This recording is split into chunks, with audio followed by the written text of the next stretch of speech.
Müəllimlər, hər vaxtınız xeyir olsun. Bu gün dərs 12-nin ikinci hissəsinin izahına baxacağıq. Başlayaq. Görək bu dərs 12-də nədən bəhs edir? Burada öz əksini tapan məqamlar nədir? Adi məsəl üçün bu şagird yönümlü təhsil, yəni interaktiv təlimin davamıdır, ikinci hissəsidir. Müəllimlər, ilk növbədə gördüyümüz məqam nədir? Deyir ki, sinifdə müzakirə prosesinin təşkili, müzakirə prosesi. Müzakirə dedikdə, müzakirə sözünün mənası bizə aydındır ki, müzakirə bir mövzu ətrafında, bir problem ətrafında qarşılıqlı müzakirə aparmaqdır. Yəni fikir mübadiləsi aparmaqdır. Mən öz fikrimi sənə deyirəm, sən öz fikrini mənə deyirsən və razılaşmadığımız məqamları müqayisə edirik. Razılaşdığımız məqamlar ortaq məxrəcə gəlirik, müzakirə aparırıq. Baxın, müzakirə aparan zaman hansı proses baş verir? Ünsiyyət prosesi aydın məsələdir ki, müzakirə aparan zaman ünsiyyətdə oluruq biz. Mən sizə öz fikrimi deyirəm, siz mənə öz fikrinizi deyirsiniz və biz danışırıq, bu ünsiyyətdir. Baxın, müzakirə aparmaq üçün, ünsiyyət prosesinin olması üçün dinləməliyik. Mən səni dinləməsəm, sənin fikrini eşitməsəm, sənin nə dediyini, belə desək, önəmsəməsəm, dinləməsəm yəni, nə ünsiyyət baş verə bilər, nə müzakirə baş verə bilər. Ona görə dinləməliyik və dinləyən zaman ünsiyyət yaranır. Və ünsiyyətlə də biz nəyisə müzakirə etmiş oluruq. Baxın, müzakirə ümumiyyətcə kurikulumda ən əsas məsələlərdən biridir. Çünki Lev Vygotskinin nəzəriyyəsində, sosial öyrənmə nəzəriyyəsində qeyd olunan, baxın, bu nəzəriyyədə və Bandura'nın nəzəriyyəsində qeyd olunur ki, indi ikisini də vurğulayıram. Vygotski deyir ki, öyrənmək üçün ən yaxşı üsul ünsiyyətdir. İnsan ünsiyyət zamanı daha yaxşı öyrənir. Danışan zaman, yəni bir-bir ilə kontaktda, ünsiyyətdə olan zaman daha yaxşı öyrənir. Bandura isə deyir ki, insan nəyisə izləyən zaman, məsələn, imitasiya mərhələsi var da, deməli, əvvəl keçmişdik psixomotor sahədə. Bax, imitasiya mərhələsinin xüsusiyyətləri burada öz əksini tapır. Məsələn, imitasiya nə idi? Biz baxırıq, məsələn, rəsm dərsinə gedirik, rəsm çəkməyi öyrənmək istəyirik. Müəllim şəkili çəkir, məsələn, ev şəklini müəllim çəkir. Biz də ona baxırıq, öyrənirik müəllimlə. Eyni şeyləri də biz təkrarlayırıq. Bax, bu imitasiyadır. İki dənə nəzəriyyə var ki, biri Vygotski deyir ki, insan ən yaxşı öyrənir ünsiyyət zamanı. Bandura deyir ki, insan ən yaxşı öyrənir imitasiya. Yəni, öz sözümüzlə desək, izləyən zaman, baxan zaman, müşahidə edən zaman öyrənir. İndi müzakirə gəlir, əsas bizim nəzəriyyəyə aid olan, bizim mövzuya aid olan nəzəriyyə hansıdır? İnsan ən yaxşı öyrənir ünsiyyət zamanı, yəni müzakirə zamanı. Müzakirə nədir? Əvvəl müzakirə deyəndə bəzi müəllimlər, doğru desək, bu Sovet dövrünün müəllimlərinin belə anlayışı var ki, müzakirə dedikdə sinifin, məsələn, 10 şagird varsa, onun 3 dənə, 5 dənə aktiv şagirdləri ilə bir mövzu ətrafında diskussiya, müzakirə aparırdıq, olurdu müzakirə. Əvvəl yanaşma bu idi ənənəvi təlimdə. Ancaq indi müzakirə dedikdə nədir? Müzakirə bütün sinif müzakirə prosesində iştirak etməlidir. Hər kəs öz fikrini səsləndirməlidir. Ortada bir məsələ varsa da, məsələn, bir problem varsa, deyəm ki, ortada bir A problemi var və hər kəs bu problem ətrafında öz fikrini səsləndirməlidir. Yalnız 3 nəfər danışsın, yerdə qalan 7 nəfər sussun, bu yanaşma ənənəvi təlimatdır. Hər kəs öz fikrini səsləndirməlidir. Yanlış və doğru, bir o qədər əhəmiyyət yoxdur. Əsas odur, müzakirə prosesində iştirak etsin. Daha sonra, baxın, müzakirə prosesinin aparılması üçün aydın məsələ ki, hər bir təlimdə əsas şərtlərdən biri nədir? Əgər təlim prosesi plan qurulmayıbsa da, yəni planlaşma yoxdursa da, o təlim prosesi effektiv ola bilməz. Ümumiyyətcə, bütün proseslər belədir. Plansız proses effektiv ola bilməz. Belə bir tərif var idi, biz əvvəl keçmişdik. Nə idi? Bu, özünü monitoriklərdə, özünü tənzimləmədə, özünü qiymətləndirmədə, özünü tənzimləmədə belə bir məqam var ki, planlaşmaya aid belə bir tərif var idi ki, nəticə nə olur olsun, planlı fəaliyyət hər zaman səmərəli fəaliyyətdir. Ona görə təlim prosesində də insan müəllim hər zaman fəaliyyətini planlı qurmalıdır. Dərsə girən zaman nəyi tədris edəcək, nəyi şagirdlərə öyrədəcək, o haqda planı olmalıdır. Müzakirə prosesinin də digər məqamı nədir? Baxın, bu. Müzakirə baş verən zaman sinifdə ola bilər ki, səs-küy olsun. Yəni, xaotik səs-küy yarana bilər, sinifi idarə eləmək biraz çətinləşə bilər. Ona görə müəyyən qaydalar tərtib eləməliyik biz.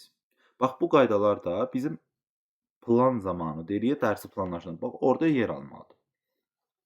İndi digər məqam nədir? Stoik olaraq belə birinci sizə sual versəm ki, biz qaydaları öz başımıza tətbiq etməliyik, yəni öz başımıza hazırlamalıyıq, yoxsa şagirdlərlə bir yerdə?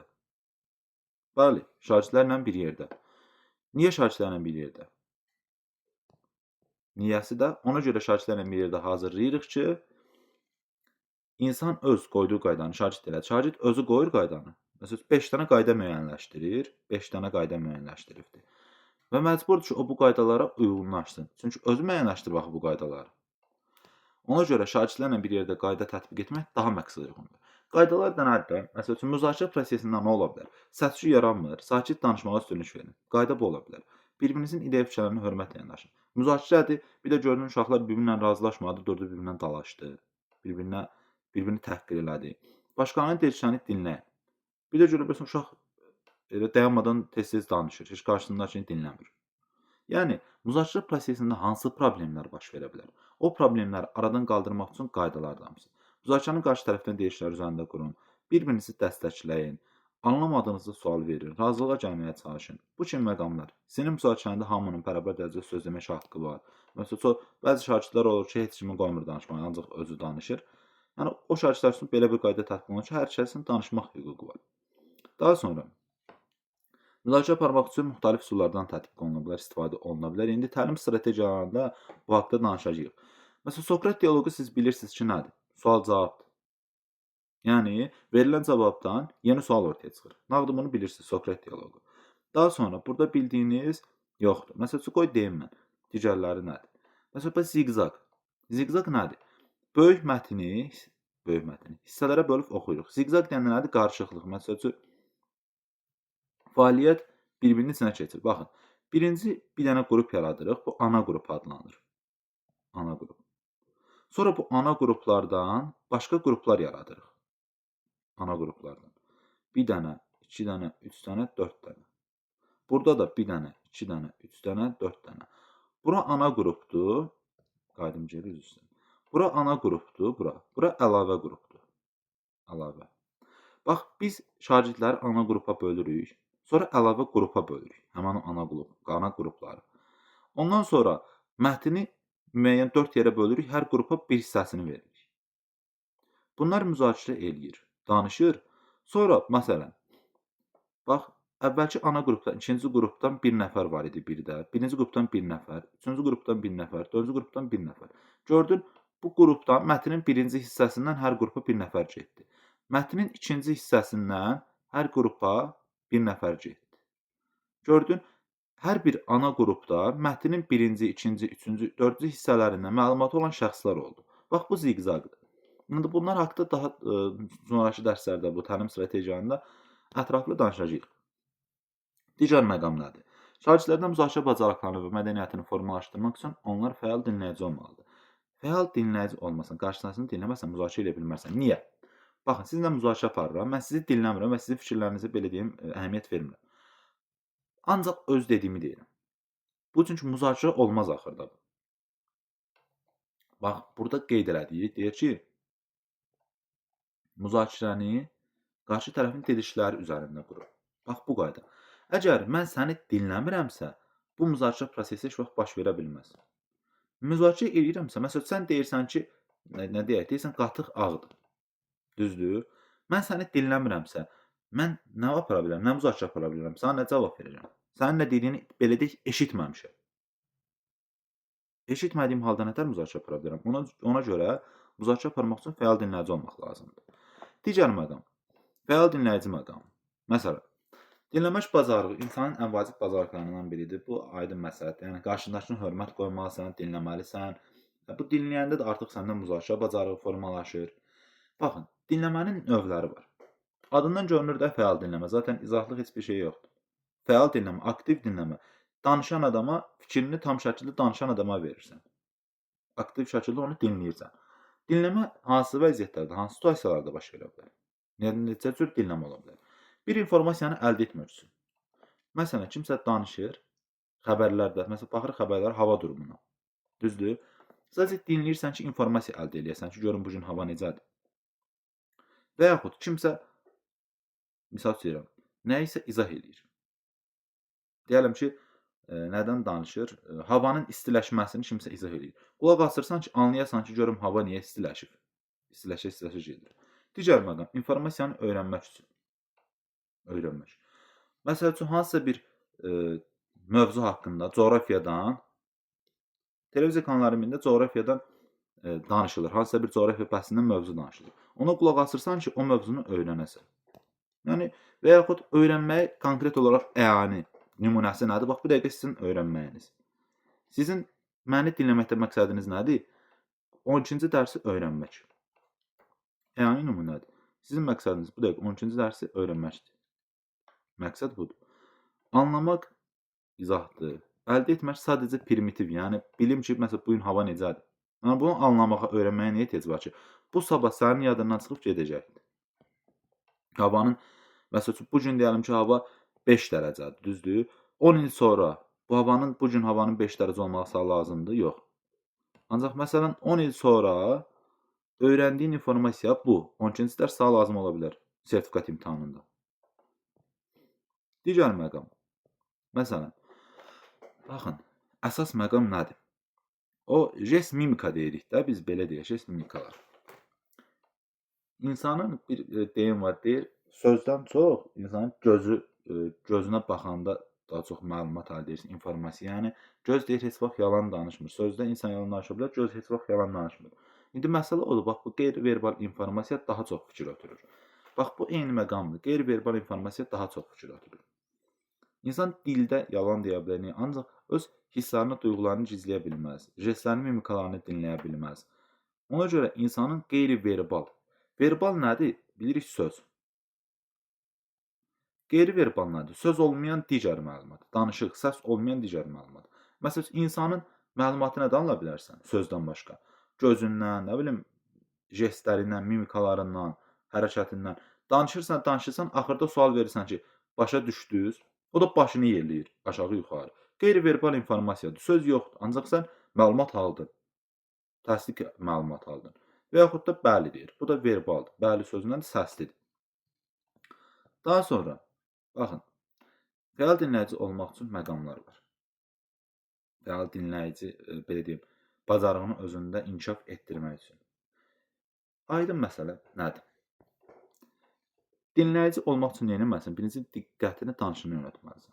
Baxın, bu dəqiqə siz məsələn fəal dinləyicisiniz. Niyə? Deyirsiniz ki, müəllim, çünki sizi dinləyirik, diqqətimizi sizə vermişik. Fəal dinləyicisiniz, danışana diqqət yönəldirsiniz. Və yaxud sizlə indi onlayn keçirikdə əyani olsa, mən danışdıqca siz mənə diqqətlə, ilk növbədə diqqətinizi mənə yönəldirsiniz. Bu digər məqam. İkinci məqam, mən danışdıqca həqiqətən dinlədiyinizi nümayiş etdirmək üçün, mənə sübut etmək üçün tez-tez başınızı tərpədirsiniz, biraz qaşınızı çatıb fikirli baxırsınız, hani fikirli qaş çatılır. Dinlədiyinizi nümayiş etdirirsiniz ki, müəllim, həqiqətən mənim fikrim səndədir. Rəy vermək. Məsələn, mən danışıram sizlə, deyəlim ki, öz problemlərimi danışıram və yaxud sizdən məsləhət almaq istəyirəm. Danışıram, siz də qulaq deyirsiniz, hə, heç nə. Və yaxud yaxşı, oldu. Mən səndən məsləhət almaq istəyirəm. Sən rəy vermirsən. Mən deyirəm, müəllimlər, nə məsləhət görürsünüz? Məsələn, hansı nöqsanlar var, nəyi düzəliş eləyə bilərik, nə yaxşıdır? Yəni, qüsurlu olan məqam nədir, nədə düzəliş eləyək? Siz də axırda qayıb deyirsiniz ki, hə, heç nə. Siz rəy vermədiniz. Deməli, siz məni dinləmirsiniz. Mənim sualımı, mənim fikrimi dinləmirsiniz. Dinləsəz deyə bilərsiniz, müəllim, bu məqamlar var, məsələn. Danışanın sözünü kəsmək, daha doğrusu kəsməmək də danışanın sözünü. Mən danışdıqca tez-tez, məsələn, siz özünüz kimləsə söhbət edirsiniz, uzun bir əhvalat danışırsınız, başınıza gələn. Kimsə tez-tez sözünüzü kəsir. Və yadınızdan çıxır, Qadif deyirsiniz, nəsə deyəcəyim yadımdan, sözüm də yadımdan çıxdı. Ona görə danışanın sözünü kəsmək lazım deyil. Sonra, cavab vermək mədəniyyətini nümayiş etdirmək. Cavab vermək. Dediyim kimi, bax, cavab vermək nədir? Fəal dinləyici bacarığına malik olan şəxs qarşısındakının səmimi hörmət anlayış nümayiş etdirməyə bacarmalıdır. Nədir? Deyir ki, cavab verərkən səmimi və dürüst olmaq. Məsələn, bayaq vurğuladım məqam. Deyirəm, isə müəllimlər, qüsurlu məqam nədir? Nəyə düzəliş eləyə bilər?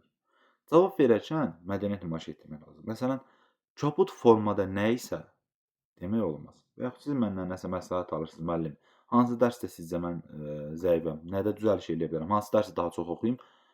Mən də kobud şəkildə deyirəm ki, heç bir dərsdə. Sən nə bilirsən ki, misal üçün. Və yaxud siz mənə deyirsiniz, müəllim, yəni düz məqam varmı ki, nəyi düzəliş eləyim? Ümumiyyətcə dərs prosesi başdan qurulmalıdır. Görürsüz, kobud yanaşmadır. Ona görə yanaşmamıza fikir vermək, cavab verərkən mədəniyyət olmalı, cavab vermə mədəniyyəti. Empatiya nümayiş etdirmək. Məsələn, birinin Allah zor eləsin, nənəsi rəhmətə gedib, danışır, kədərlənir. Sən də gülürsən. Mimikan təbəssüm var mimikanda. Empatiya nümayiş etdirsən, qarşısındakı hüzünlüdür, qarşısındakının problemi var. Və yaxud kimsə səninlə danışır, deyir, bu borc xərcini harcayacağam, nə edəcəm? Sən də təbəssüm, mimikanda təbəssüm olur. O yetim sıxıntısından, problemindən danışır, sən gülürsən. Deməli, empatiya nümayiş etdirmirsən. Empatiya. Burada müəllim, məqam nədir? Buna diqqət eləyərsiniz. Diqqətini danışana yönəltməkdə beyində kontrargument hazırlamamaq məqamı var. Bir də dəqiqə üzr istəyirəm, baxın. Burada. Bir də danışanın sözünü kəsməməkdə kontrargument gətirmək üçün uyğun zaman gözləmək. Nədir? 2 dənə gördük kontrargument. Biri deyir kontrargument gətirməmək, kontrargument daha doğrusu hazırlamamaq beyində. Biri də deyir ki, kontrargument gətirmək üçün düzgün uyğun zamanı gözləmək. Bu nədir? Baxın. Hal-hazırda məsələn, siz deyirəm ki, 2 dərsə qoşulursunuz və birinci səfərdə mənə qulaq asırsınız. Qoşulmamışdan qabaq artıq beyninizdə əks arqument yaradırsınız ki, yox da müəllim pisdir, müəllim nə bilim öyrənəməyəcəm və yaxud başqa müəllim haqqında nəsə beyninizdə əks arqument yaradırsınız. Prosesi görməmiş artıq rəy veribsiniz. Beyninizdə əks arqument var və siz artıq məsələyə obyektiv yanaşa bilməyəsiniz. Çünki beyninizdə axı əvvəlcədən əks arqument var. Ancaq proses gedirsə də artıq proses boyunca əlbəttə ki, sən kontrargument gətirmək üçün uyğun zaman gözləməlisən. Nöqsan var, nöqsanı bildirməlisən. Deməlisən. Yəni, nədir bu? Birində deyir kontrargument hazırlamamaq beyində. Birində də deyir kontrargument gətirmək üçün uyğun zaman gözləmək. Yəni, bir prosesi görməmişdən əvvəl onun haqqında əvvəlcədən mənfi rəy vermə. Bir gör. Bəyənirsən, bəyənmirsən. Çünki sən əvvəlcədən mənfi düşüncə ilə başlasan, o proses nə qədər uğurlu olsa, artıq sənin beynində kontrargument var. Mənfi düşünürsən. Sən artıq uyğunlaşa bilməyəcəksən ora. Sonra şagirdlərdə əməkdaşlıq bacarığının formalaşdırılması. Əməkdaşlıq bacarığının formalaşdırılması. Bax müəllimlər, bayaq dediyim nəzəriyyələr. Vygotskinin nəzəriyyəsi, Banduranın nəzəriyyəsi. Vygotski nə deyirdi? Deyirdi, öyrənmə harda baş verir? Ünsiyyət, danışıq. Kimləsə müzakirə. Yəni kontaktda. Bandura nə deyirdi? İmitasiya. Kimsə fəaliyyəti yerinə yetirir, biz də baxırıq, izləyirik, öyrənirik. 2 dənə nəzəriyyə var. 2 dənə. İkisi də düzdür. Deyə bilmərik hansısa yanlışdır və yaxud hansısa doğrudur. Yəni digərindən nisbətən doğrudur. İkisi də doğru nəzəriyyədir. Yanlış nəzəriyyə yoxdur. Sadəcə Vygotskinin nəzəriyyəsi hal-hazırda bu dərsin daha məqsədə uyğun götürülür. Çünki Vygotski nə deyir? Deyir ki, öyrənmə ünsiyyət zamanı. Yəni əməkdaşlıq, öyrənmə, interaktiv təlim ünsiyyət zamanı baş verir. Kimləsə danışan vaxt baş verir. Yəni, nəyisə haqqında müzakirə aparırsan, danışırsanmı, belə. İndi əməkdaşlıq nədir? Əməkdaşlıq o düşməli. Əməkdaşlıq, əməkdaşlıq varsa, burada bir nəfər olmaz da, konkret 2 və daha artıq olmalıdır. Daha artıq. Yəni, əməkdaş deyiriksə, burada bir nəfərin əməkdaşı olmaz, 2 və daha artıq adamın əməkdaşı olmalıdır. Deməli, nədir? 2 və daha artıq adamın, insanın ortaq mənəfi uğrunda fəaliyyətlərini birləşdirməsi, əməkdaşlıq etməsi. Əməkdaşlıq. Baxın, indi nədir? 2 nəfər adamdır, A ilə B. Burada da ortaq mənafi var, C. İkisi də gəlib C-yə çatmalıdır. İkisi də fəaliyyətlərini birləşdirir, deyir ki, birləşək yolda. Burayla belə gedək. Ortaq mənafi uğrunda 2 insan fəaliyyətini birləşdirməsidir. Və bu 2 insan bu məqsədə çatmaq üçün ünsiyyət qurur, əməkdaşlıq edir. Aynı bir, ikisi də bir yerdə. İndi məsələ odur. Sonra, baxın, bir də qrupların yaranma məsələsi var. Əməkdaşlıq eləyəcəm qrupları nətər yarada bilərik? Hansı qruplar ola bilər? Tərkibinə görə neçə yerə bölünə bilər? Məsəl üçün, qruplarda şagirdlərin optimal sayı ola bilər, homogen ola bilər, heterogen ola bilər. Yəni, bu formada qruplar yarada bilərik. Qrupların yaranmasında bir də burada bir məqamı unutdum. Hardasa bax buralardaydı bu hissələrdə. Belə buralardadır, yəni. Ona görə vurğulamaq lazımdır. Bəzi müəllimlər əməkdaşlıq deyəndə nəyi nəzərdə tutur? Əməkdaşlıq abu-havası. İnteraktiv təlim mühiti. Yəni, məqsəd həqiqətən əməkdaşlıq formasında öyrətmək deyil, ha. Sadəcə, güya biz orada əməkdaşlıq var, güya fəaliyyətdə əməkdaşlıq var. Yəni, görünüş olaraq. Məqsəd bilmir bəlkə də əməkdaşlıq nədir, sadəcə görünüş olaraq. Sonra əməkdaşlığı bacarmaq üçün, bu fəaliyyəti qurmaq üçün, birinci müəllim bilməli ki, əməkdaşlığın mahiyyəti nədir? Bu necə olur? Əməkdaşlıq, məsəl üçün, fəaliyyət, dərs prosesi əməkdaşlıq üzərində qurulanda necə qurulmalıdır, nəyə xeyirlidir? Bunu müəllim özü bildiyi kimi şagirdlərə də izah etməlidir. Baxın, nə müəllim bilir, nə şagird bilir əməkdaşlıq haqqında. Başlamışıq fəaliyyətə. Kör-körənə fəaliyyət olar. Bunun ikisi də bilmirsə kör-körənə fəaliyyətdir. Ancaq, məsələn, müəllim bilir, şagirdə də öyrədir və ikisi də əməkdaşlığın nə olduğunu bilir. Və digər məqam nədir? Şagird ola bilər əməkdaşlıq haqqında anlayışı yoxdur da, bilmir ki, məsəl üçün, əməkdaşlıq nə, təzə-təzə öyrənir. Müəyyən nöqsanlar eləyə bilər, müəyyən yanlışlar eləyə bilər. Nə vaxt ki, o bacarıq artıq şagirdlərdə tam formalaşana qədər müəllim davamlı olaraq düzəliş eləyir. Şagird nəyisə problem elədi, nəyisə səhv elədi, nəyisə yanlış elədi, anında düzəliş eləyir, fəaliyyəti düzəldir. Ta ki, şagirdlər əməkdaşlıq bacarığını öyrənənə qədər. O vaxta kimi düzəliş edir. Müəllim, belə deyim, orada müdaxilə eləyə bilər prosesə rahatlıqla. Artıq öyrəndik, müəllim də bilir də, müəllim aydın məsələ bilməlidir. Şagird də bilir əməkdaşlıq necə olur, hamı bilir. Artıq məqsəd həqiqətən əməkdaşlıq formada öyrətməkdir, yəni bu işçi qrupu yaratmaq deyil. Bunlar hamısı mərhələni keçdik, gəlir indi qrupun tərkibi. Qrupun şagirdlərin optimal sayına görə ola bilər, homogen qruplar ola bilər, heterogen qrup ola bilər. Nədir? Qrup sayı nədir? Bax, qruplarda məqsədə uyğundur ki, 3 dənə, 5 dənə şagird olsun, belə araqda olsun. Yəni, sinifdə 20 dənə şagird var, sən onu 10-10 bölmə də, məsələn. Sən onu böl 5-5. Aydın oldu, belə məqsədə uyğundur. Bu optimal sayına görədir. Digər nədir? Homogen. Homogen oxşar xüsusiyyətlərə sahibdir. Məsələn üçün, oxşar xüsusiyyət nə ola bilər? Akademik göstərici. Akademik göstərici oxşar xüsusiyyət ola bilər. Nə ola bilər? Məsələn, hansısa bacarıq, əməkdaşlıq, nə bilim, hansısa özünə məxsus xüsusiyyət. Bu kimi məqamları nəzərə ala bilər. Heterogendə dediyim kimi, bunlar fərqli olur. Homogenda bu xüsusiyyətlər oxşar olur, heterogenda fərqli olur. Bax. Homogen, oxşar xüsusiyyətli şagirdlər, heterogen isə müxtəlif xüsusiyyətli şagirdlər. Bax, buradadır. Bu halda akademik göstəricidə iştirak edən şagirdlərə müvafiq tapşırıqlar, o dedi, sadəcə mən nəyi demək istəyirdim? Aha, bu. Bax, bu. Müxtəlifliyi təmin etmək üçün tərsə akademik göstəricilər yox. Məsəl üçün, müxtəlif şagirdlər hansı qrupa aid idi? Heterogen. Bəli. Müxtəlif şagirdlər heterogen qrupa aiddir. Müxtəliflik ancaq akademik göstərici ilə bağlıdır. Xeyr. Akademik göstərici ilə bağlı deyil. Nə ilə də bağlı ola bilər? Bayaq dediyim, səriştələr, maraqlar, xarakterlər, genderlər, bu kimi məqamlarla da bağlı olar. Müxtəliflik yalnız akademik göstərici ilə bağlıdır? Yox. Müxtəlif nədir? Heterogen. Homogen nədir? Eyni, oxşar. Aydın oldu. Tövsiyə olunur ki, qruplar heterogen olsun, yəni qarşılıq olsun. Bu tövsiyə olunur. Amma homogen də ola bilər. Deyənmərik, yalnız heterogen olsun, homogen olmasın. Belə şey yoxdur. Hər ikisi də ola bilər. Ancaq məqsədə uyğun hansıdır? Heterogen, müxtəlif.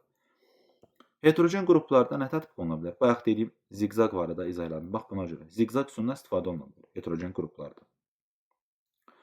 İndi qrupu məsələn heterogen qurmadıq. Heterogen quranda nəyə yaxşıdır?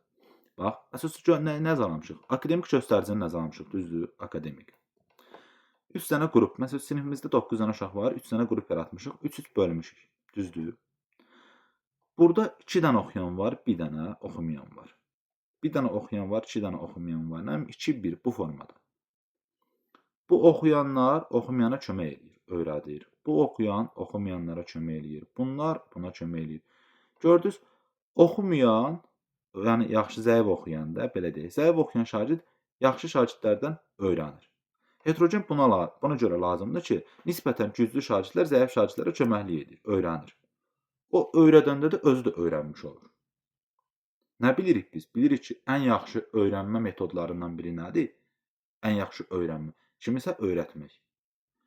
Mən məsələn bu iki şagird qrupun birindəkindəyim də, ikisi oxuyur, biri zəif oxuyur. Bu iki şagird bunu öyrədəndə həm özləri öyrənir, həm də bu şagird öyrənir. Və bunlar arasında, bu üç şagird arasında əməkdaşlıq, ünsiyyət yaranır. Laurel desək, mehribançılıq olur. Homogen qruplar nətər ola bilər?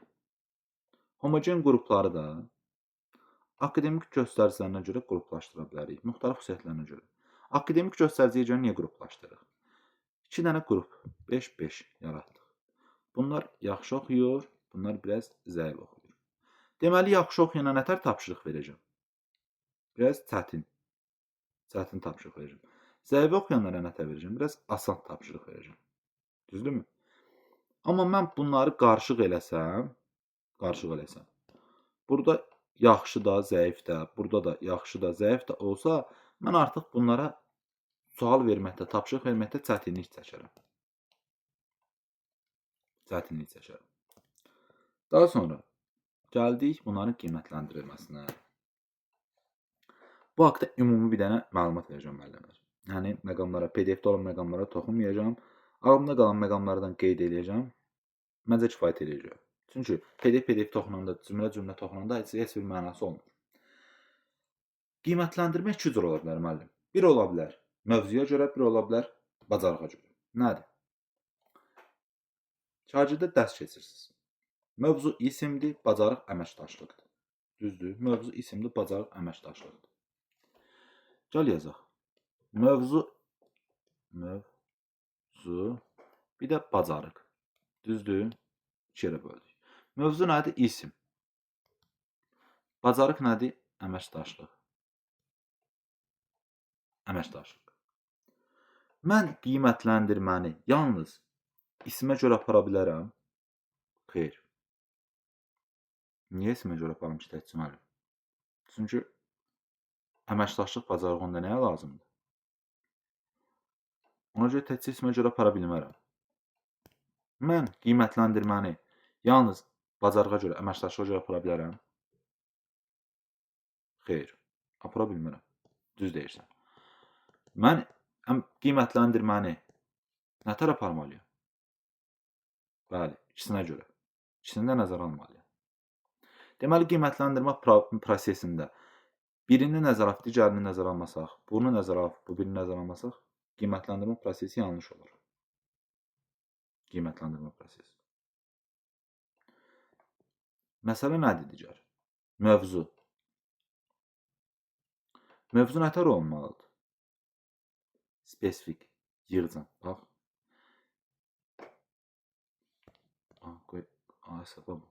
Spesifik olmalıdır. Mövzu üzrə qiymətləndirmə. Yəni, mövzu üzrə qiymətləndirəndə əməkdaşlıq kənarda qalmamalıdır. Əməkdaşlığı qiymətləndirib mövzunu kənarda qoymamalıyıq. Hər ikisi də nəzərə alınmalıdır qiymətləndirmə zamanı. Hər ikisi də. Buralara özünüz diqqətli olmalıdır. Bu rubrikdə istifadə etməklə müəllim aşağıdakı suallara cavab tapa bilər. Şagirdlər birlikdə məhsulda işləyə bilirmi?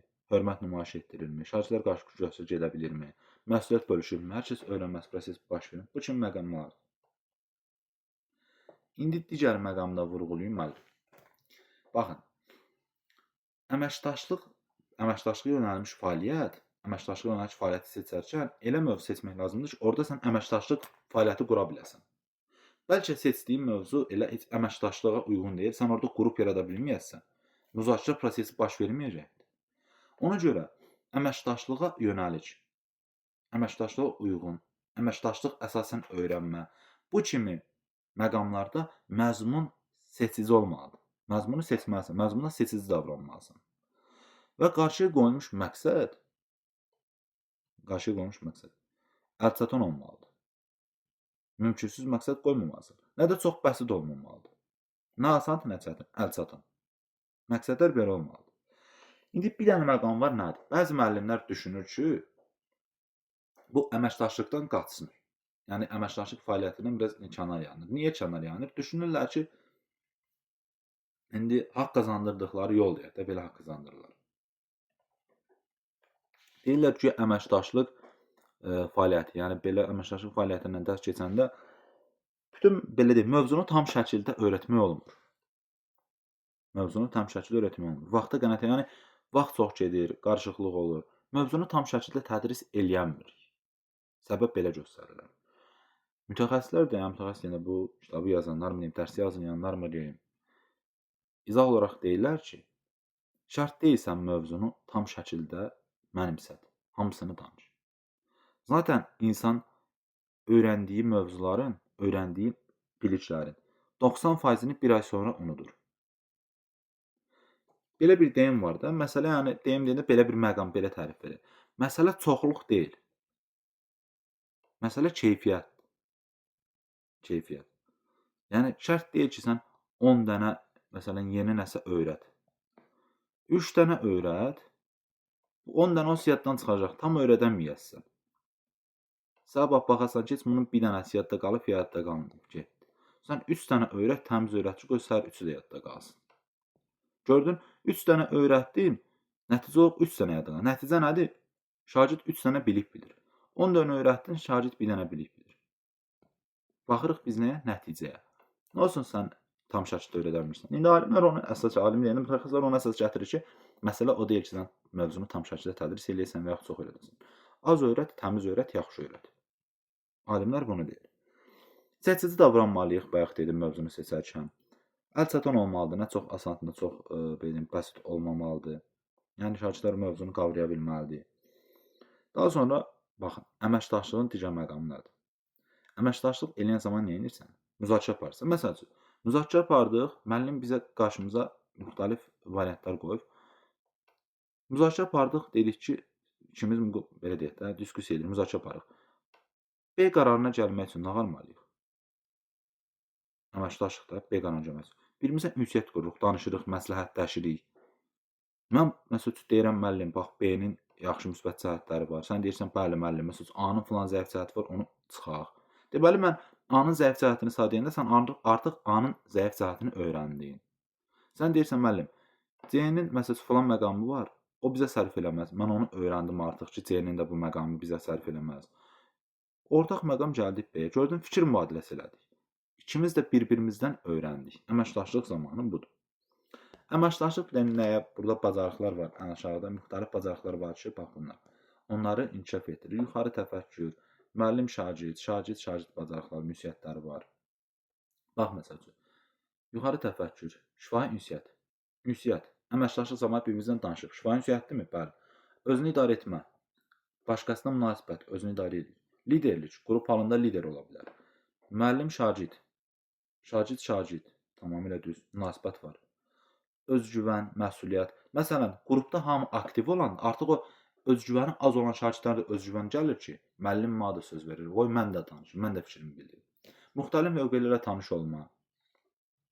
Məsələn, A nöqtəsi ətrafında müzakirə aparırıq, hər kəsin bir mövqeyi ola bilər. Müxtəlif mövqelərlə tanış oluruq və düşüncəmiz inkişaf edir. Müxtəlif prizmalardan, müxtəlif mövqelərdən baxa bilirik. Sosiallıq. Sosial nədir? İnsanlarla sosial qaynayıb qarışma, ünsiyyət. Danışırıq, ünsiyyət quruqsa sosiallaşırıq. Real həyat bacarıqları qazanmaq, problem həll etmə, əməkdaşlıq, ünsiyyət, sosiallıq, bu kimi bacarıqları da qazanırıq. Bu qədər müəllimlər. Məncə yaxşıdır, artıq mövzu da qutardı. Yəni yaxşıdır deyəndə oldu. Çox sağ olun, özünüzə yaxşı baxın, gələn izahlarda görüşənədək.